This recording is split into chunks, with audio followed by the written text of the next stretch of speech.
मुसलमान गद्दार हैं, मुसलमान शैतान हैं, मुसलमानों के साथ कोई भी लेन देन ना करें, क्योंकि मुसलमान इस देश का भविष्य खराब कर रहे हैं और मुसलमानों को इस देश में नहीं रहना चाहिए, क्योंकि मुसलमान गौ का मांस खाते हैं और वो शैतान है और उनका पूरी तरह से बाइकआउट करना चाहिए।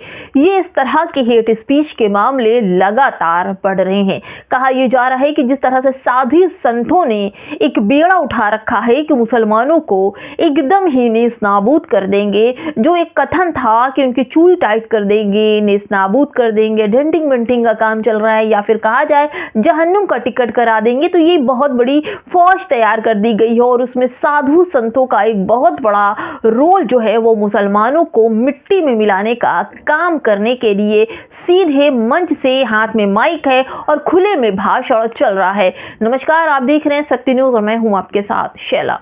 उत्तराखंड में जिस तरह से हेट स्पीच के मामले में एक महिला साध्वी ने मुसलमानों को लेकर इतने गंदे शब्दों का इस्तेमाल किया, दोस्तों लगता तो नहीं है कि एक साध्वी जो संत है, जिन्हें आध्यात्मिकता का ज्ञान है, जिन्हें धर्म का ज्ञान है, और वो इस तरह से मुसलमानों को लेकर बात कहेंगी, ये बात हजम नहीं होती। लेकिन जब मैंने इस वीडियो को देखा तब मेरी बात समझ में आई कि हाँ, सच में किस तरह से मुसलमानों के साथ जुल्म और ज़्यादती का सिलसिला चल पड़ा है। और ये वो लोग कर रहे हैं जो चाहते हैं कि देश में एकता बनी रहे, या धर्मांतर का मसला हो या फिर किसी भी तरह का मसला हो, तो ये साधु संत उस चीज को शांत करने की बात करते हैं। लेकिन यहाँ पर तो बलगलाने की बात कर रहे हैं। देश में आए उनके जो मंच पर ये स्पीच कर रही हैं, जो लोग नीचे बैठे हैं उनको दंगाई बनाने की बात कर रही हैं, उनको आतंकवादी बनाने की बात कर रही हैं, और मुसलमानों के लिए जिस तरह से जहर का इस्तेमाल किया जा रहा है, भाषा का इस्तेमाल किया जा रहा है, दोस्तों बेहद शर्मनाक और बेहद दर्द। और ये सोचिए कि देश को बांटने का काम इन साधु संतों ने उठा रखा है। साधु संत तो हम इन्हें नहीं कहेंगे, क्योंकि जिस तरह का सिर्फ कॉस्ट्यूम बदल लेने से लोग कुछ साधु संत नहीं हो जाते। प्रेमानंद महाराज जैसे भी साधु संत इस दुनिया में हैं जो देश को जोड़ने का काम कर रहे हैं। दोस्तों मुस्लिम स्पेस की खबर है, एक महिला है, भारत के मुसलमान गद्दार हैं, क्योंकि मुसलमान भारत की रोटी खाते हैं पर भारत को अपनी मां नहीं समझते। उत्तराखंड के हरिद्वार जिले के भूपतवाला में 10 सितंबर को एक कथा में एक हिंदूवादी आध्यात्मिक साध्वी ने मुस्लिम विरोधी भाषण दिया, जिसमें उन्होंने भारतीय मुसलमानों को गद्दार कहा और पहलगाम आतंकी हमले के लिए उन्हें जिम्मेदार ठहराया।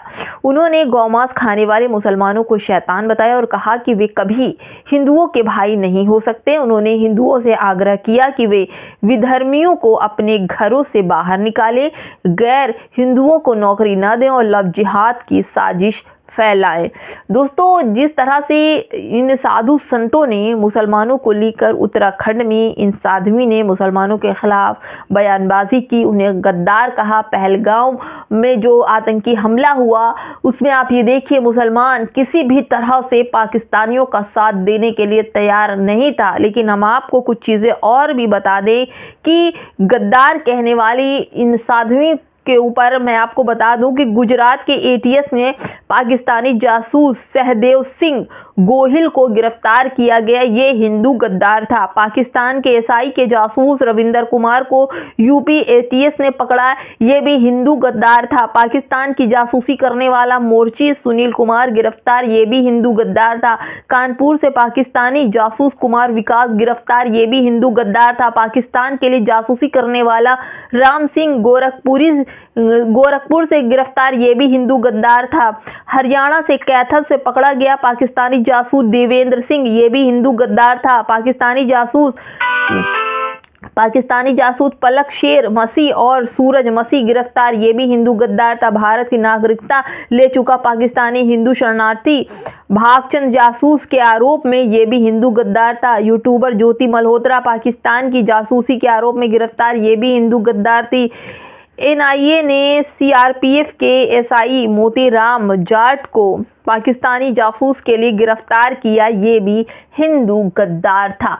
अब रही बात मुसलमानों की बीफ खाने की, तो मैं आपको बता दूं कि सबसे ज़्यादा आयात और निर्यात उत्तर प्रदेश में गाय का मांस बाहर की कंट्री में एक्सपोर्ट और इंपोर्ट होता है, और सबसे बड़ा जो बीफ खाना है भारत के अंदर है, मेरठ में है। उत्तर प्रदेश के कई ऐसे ज़िले हैं जहां पर हैं, और मैं आपको उन अमीर मालिकों की बात कर दूं जो गाय को माता तो कहते हैं लेकिन उन्हें काट कर विदेशों में बेच रहे हैं।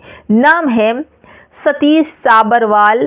देश का सबसे बड़ा बूचड़खाना अल कबीर एक्सपोर्ट तेलंगाना के मेडक में 400 एकड़ ज़मीन पर उसका बूचड़खाना है। दूसरे नंबर पर हैं Sunil Kumar Kapoor, Arabian Export Private Limited, Mumbai Arabian Export नाम से बूचड़खाना चलाते हैं। Kamal Verma stand Frozen Food Export Uttar Pradesh के उन्नाव चांदपुर में बूचड़खाना चलाते हैं।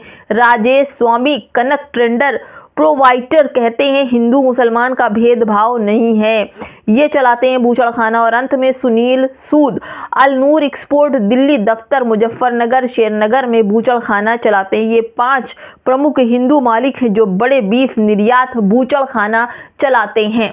दोस्तों, ये जो मैंने आपको नाम बताए हैं गद्दार वाले और बूचड़खाना चलाने वाले, ये सभी के सभी हिंदू ही हैं। और ये महिला साध्वी बता रही हैं कि मुसलमान जो हैं वो बीफ खाते हैं, माता नहीं बोलते हैं, गद्दार हैं। तो आप ये देखिए कि जो हमारा देश का सबसे बड़ा इंडिया गेट है, वहाँ पर आकर आप देखिए कि कितने लोगों ने, यानी 61,925 जो शहीद हैं उनके नाम इंडिया गेट में शहादत के नाम पर उनके नाम बने हुए। आपको मैं ये भी बता दूं कि जब 1857 की लड़ाई से लेकर अब तक, जब तक स्वतंत्रता नहीं मिली थी, तब तक 5 लाख उलेमाओं ने अपनी शहादत दी, जिसका प्रूफ 61,925 प्रूफ जो है इंडिया गेट के दीवारों पर मुसलमानों के नाम खुदे हुए हैं। मैं इन महिला जो साध्वी हैं इनसे पूछना चाहती हूँ कि इनके ख़ानदान के लोग या इनके रिश्तेदारों के लोग गो के कितने नाम इंडिया गेट पर खुदे हुए हैं या फिर स्वतंत्रता सेनानियों में मेंशन हैं। मुसलमानों को गद्दार कहने वाले एक बार अपने गिरेबान में ज़रूर झांक लें और इतिहास पलट के देख लें कि मुसलमानों का इतिहास क्या रहा है और इन गद्दारों का इतिहास क्या रहा है। नमस्कार।